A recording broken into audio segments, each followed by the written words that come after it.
નમસ્કાર વિદ્યાર્થી મિત્રો, આજે આપણે ધોરણ 11માં આગળનો જે અભ્યાસક્રમ છે એનો અભ્યાસ કરીશું. ભૂગોળમાં આપણે અત્યાર સુધી ભૂગોળનો અર્થ, એની શાખાઓ અને એની વ્યાખ્યાઓ વિશેનો અભ્યાસ કર્યો છે. ભૌતિક ભૂગોળ એ આપણે 11મા ધોરણમાં અત્યારે ભણી રહ્યા છીએ.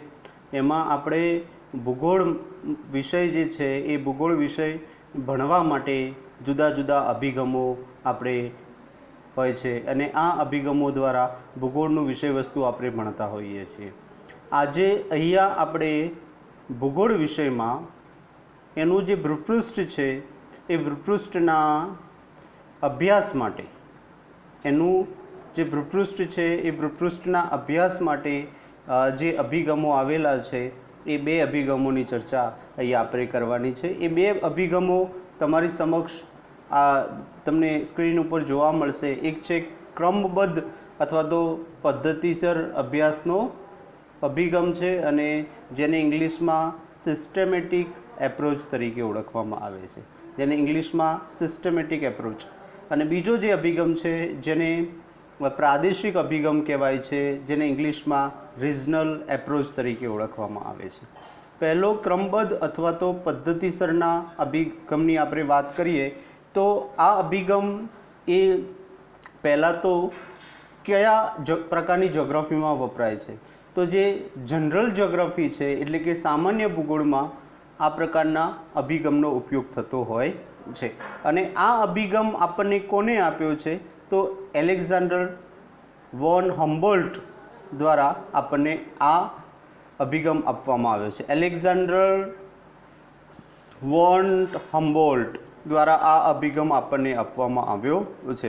અને આ અભિગમ એક એવા પ્રકારનો અભિગમ છે કે જેમાં ભૂગોળનું જે વિષય વસ્તુ છે એ ભૂગોળના વિષય વસ્તુને આપણે સિસ્ટમેટિક એટલે કે ક્રમબદ્ધ રીતે એને વિભાજિત કરી અને એનો અભ્યાસ કરતા હોઈએ છીએ.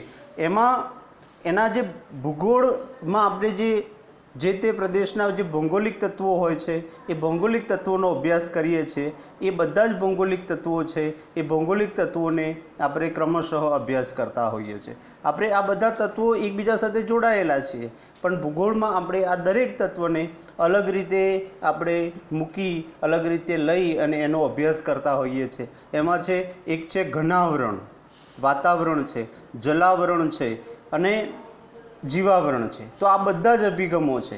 સાથે સાથે આપણે ખનિજ છે, કૃષિ છે, ઉદ્યોગ, પરિવહન, વસ્તી, વ્યાપાર, આ બધા જ અલગ અલગ પ્રકરણમાં આપણે એનો અભ્યાસ કરતા હોઈએ છીએ.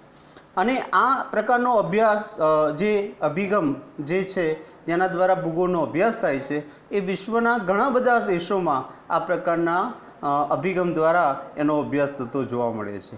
અને આપણે અહીંયા જોવા જઈએ તો જે તે ક્ષેત્રીય સ્વરૂપમાં જે આ અભિગમ દ્વારા જે અભ્યાસ કરવામાં આવે છે એ ક્ષેત્રીય સ્વરૂપમાં આપણે શું કરીએ છીએ તો વસ્તી, વ્યાપાર વગેરેને અલગ પ્રકરણમાં મૂકી અને અભ્યાસ કરવામાં આવે છે.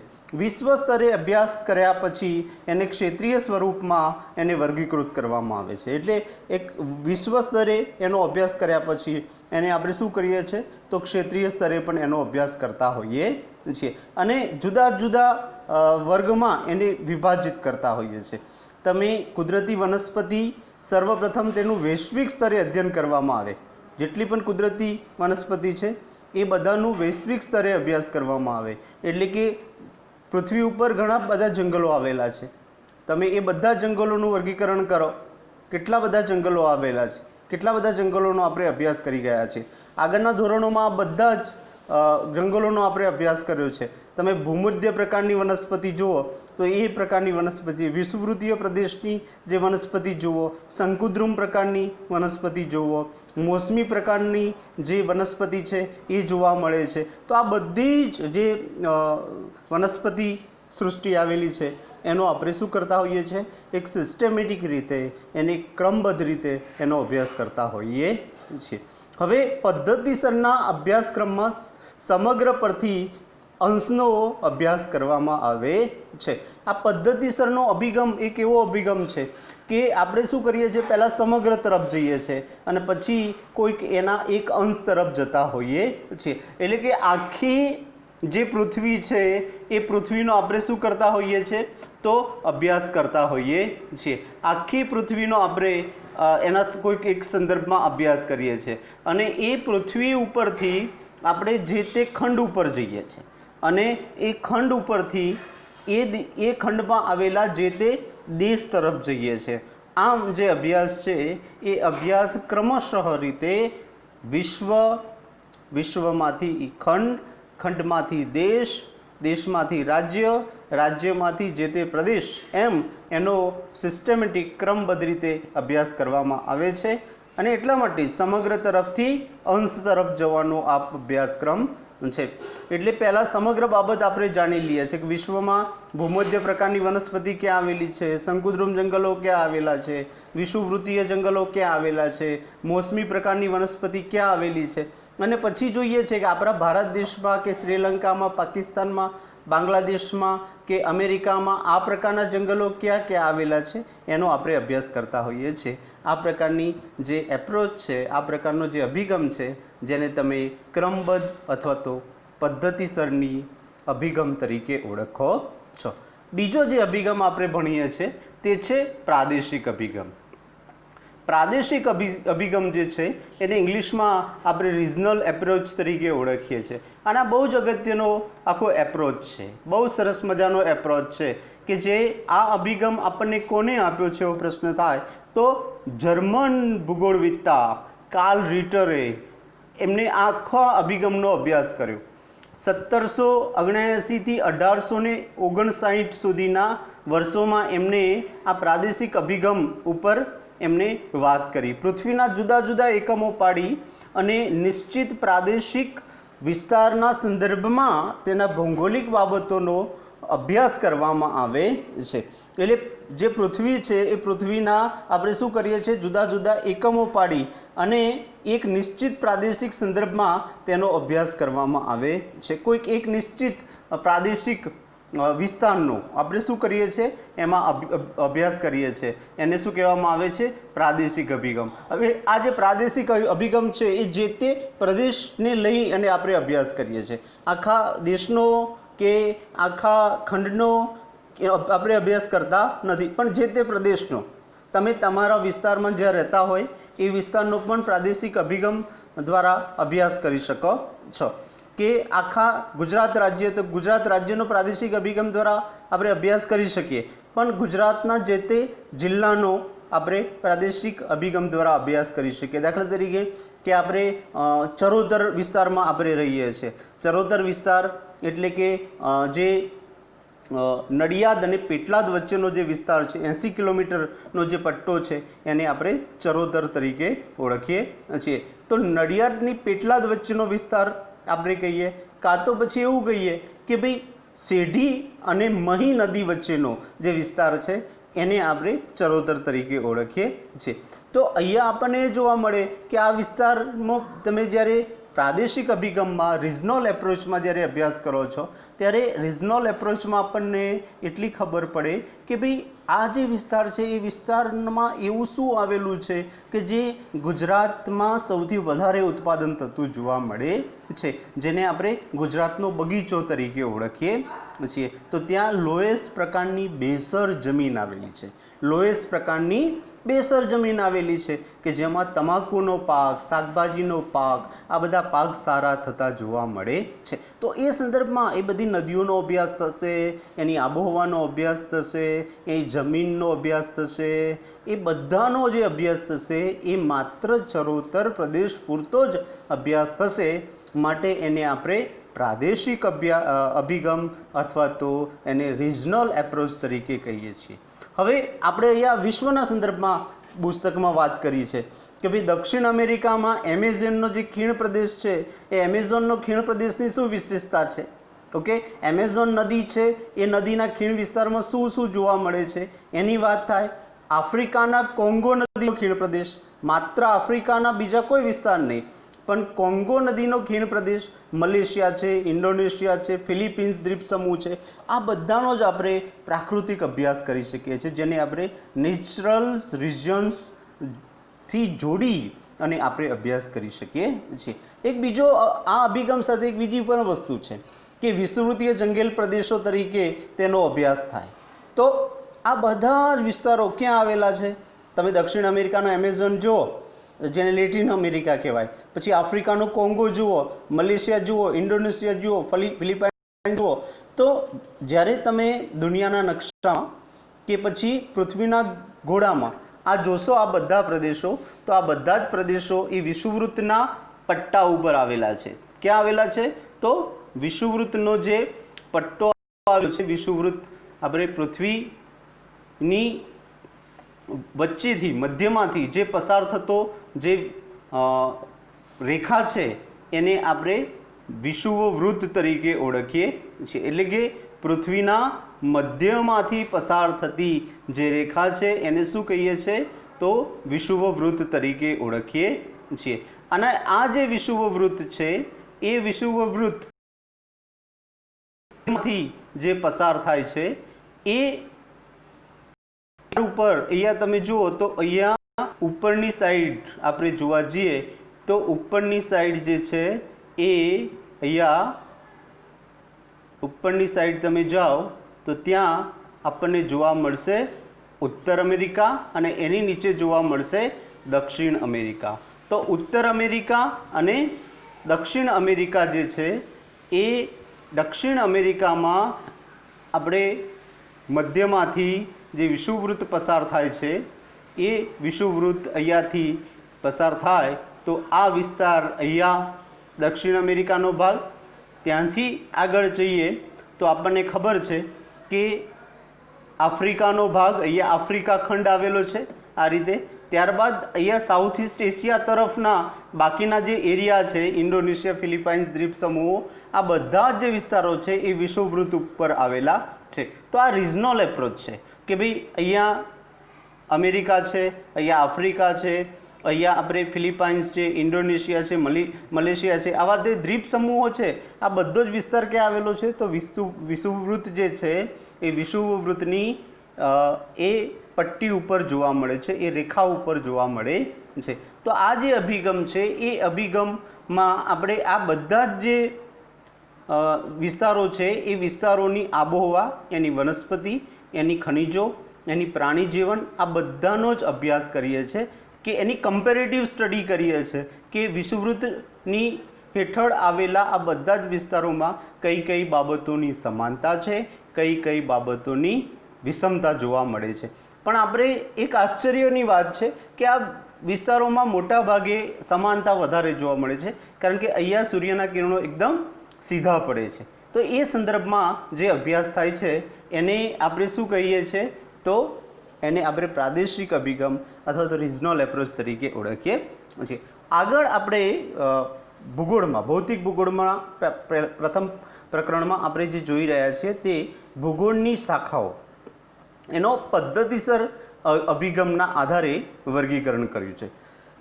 ભૂગોળની જે શાખાઓ છે એ ભૂગોળની શાખાઓનું પદ્ધતિસરના અભિગમ દ્વારા જે વર્ગીકરણ કરવામાં આવ્યું છે એ જોઈએ તો એ વર્ગીકરણ આપણને કેટલા ભાગ પાડવામાં આવ્યા છે? તો એક છે ભૌતિક, બીજું છે સિદ્ધાંત દર્શનશાસ્ત્રના સંદર્ભમાં, ત્રીજું છે ક્રિયા તકનિકના સંદર્ભમાં અને ચોથું છે માનવના સંદર્ભમાં. ભૌતિક ફિઝિકલ બાબતો આવી જશે બધી, સિદ્ધાંતિક દર્શનશાસ્ત્ર, એમાં ભૌગોલિક ચિંતન આવશે, એમાં માનવ પરિસ્થિતિ અને ભૂમિ અને માનવ વચ્ચેનો પારસ્પરિક ક્રિયાઓનો સંબંધ આવશે. આખું ચિંતન છે કે માનવની ભૂમિ ઉપર શું અસર થઈ અને ભૂમિની માનવ ઉપર શું અસર થઈ. ત્યારબાદ ભૂગોળ એ માનવશાસ્ત્ર તો છે પણ ભૂગોળ એ વિજ્ઞાન પણ પોતે છે અને વિજ્ઞાન હોવાના કારણે એ ક્રિયા અને તકનિકનો પણ એ અભ્યાસ કરે છે. અને એ શું કરે છે? તો નકશા નિર્માણ, માત્રાત્મક ભૂગોળ, ઓકે, ક્ષેત્રોએ અધ્યયન કરે છે, ભૌગોલિક માહિતી એકત્રિત કરે છે. તો આ બધી જ બાબતો તમે જોશો તો સાયન્સ સાથે જોડાયેલી છે, સાયન્સ છે. તો એ જે સાયન્સ છે એ સાયન્સના સંદર્ભમાં એ અભ્યાસ કરે છે. બીજું એની સાથે માનવ જોડાયેલો છે. ઓકે, હવે તમે અહીંયા ક્રિયા તકનીકી જે શાખા છે એ શાખાનો અભ્યાસ કરો તો એમાં તમને એવું જોવા મળશે કે એમાં ભૌગોલિક માહિતી તો GIS, ઓકે, GPS અને LIS આ બધી જ બાબતો આપણે આગળ જોઈ છે. લેન્ડ ઇન્ફોર્મેશન સિસ્ટમ છે, ગ્લોબલ પોઝિશનિંગ સિસ્ટમ છે, આ બધાની વાત આપણે આગળ ટૂંકમાં કરી હતી અને આગળના પ્રકરણમાં આપણે એની વિસ્તૃત ચર્ચા કરવાના છીએ.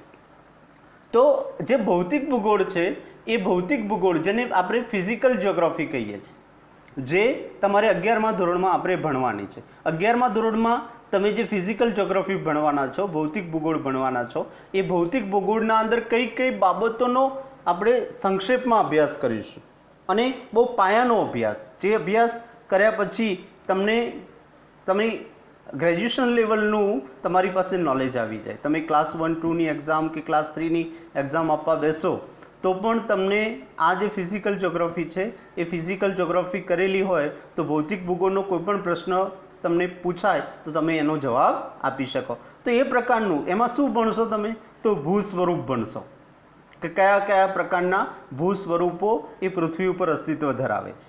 તમે શું ભણશો? સમુદ્ર વિજ્ઞાન, જેને ઓશિયનોગ્રાફી તરીકે ઓળખવામાં આવે છે.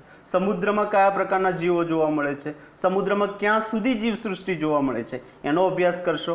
પછી ક્લાઇમેટોલોજી અથવા તો જેને કહેવાય છે આબોહવા વિજ્ઞાન, આબોહવા વિજ્ઞાનનો અભ્યાસ કરીશું કે what is the difference between climate and weather, આબોહવા અને હવામાન વચ્ચે શું ફરક છે એનો અભ્યાસ કરીશું. આપણે જમીન ભૂગોળ એટલે કે સોઇલ જ્યોગ્રાફીનો અભ્યાસ કરીશું.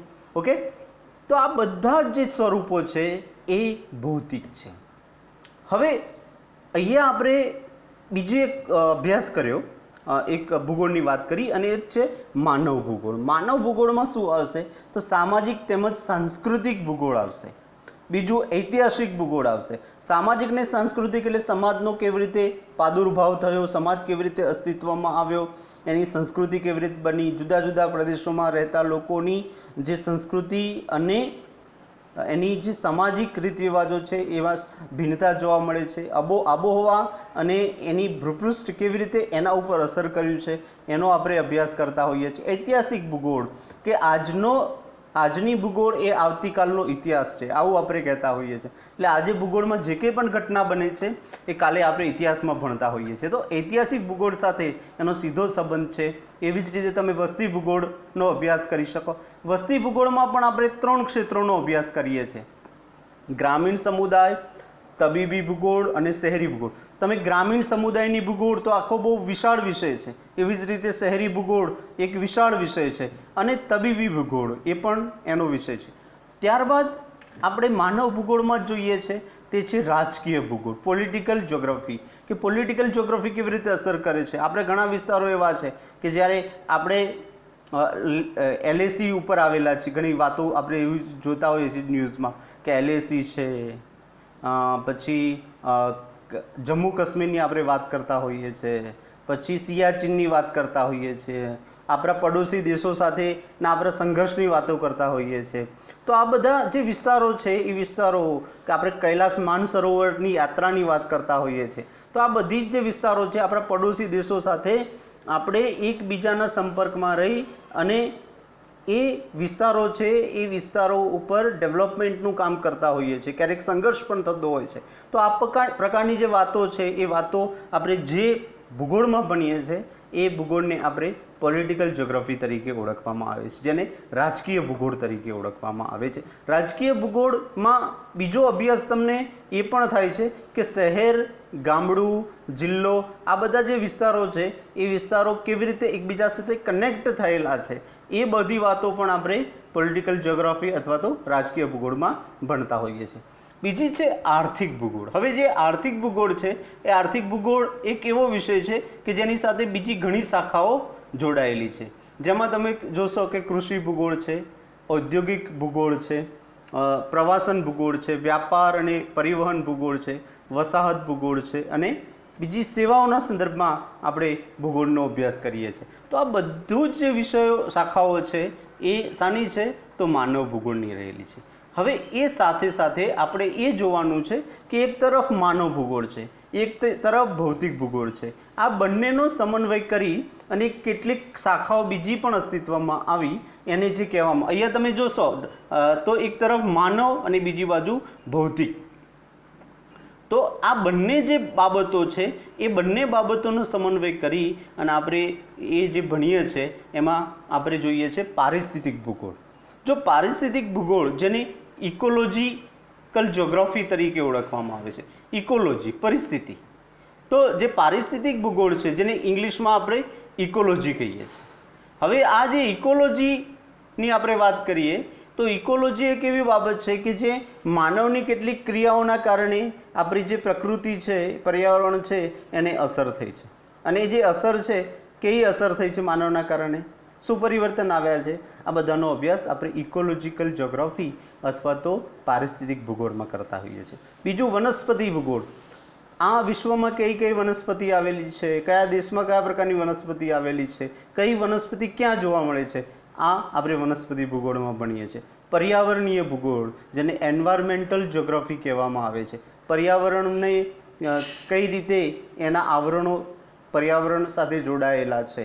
હા, પરિ વત્તા આવરણ એટલે પર્યાવરણ, તો એનો અભ્યાસ કરવામાં આવે છે. પ્રાણી ભૂગોળમાં આપણે જોઈએ તો પ્રાણી ભૂગોળમાં આપણે પ્રાણીઓનો અભ્યાસ કરવામાં આવે છે કે જુદા જુદા વિસ્તારમાં કયા કયા પ્રાણીઓ આવેલા છે અને એ જે પ્રાણીઓ છે એ પ્રાણીઓની કયા પ્રકારની પ્રજાતિ ક્યાં વસે છે, આ બધી જ જે અભ્યાસ છે એ અભ્યાસ આપણે પ્રાણી ભૂગોળમાં કરતા હોઈએ છીએ, જેને એનિમલ જ્યોગ્રાફી તરીકે ઓળખવામાં આવે છે.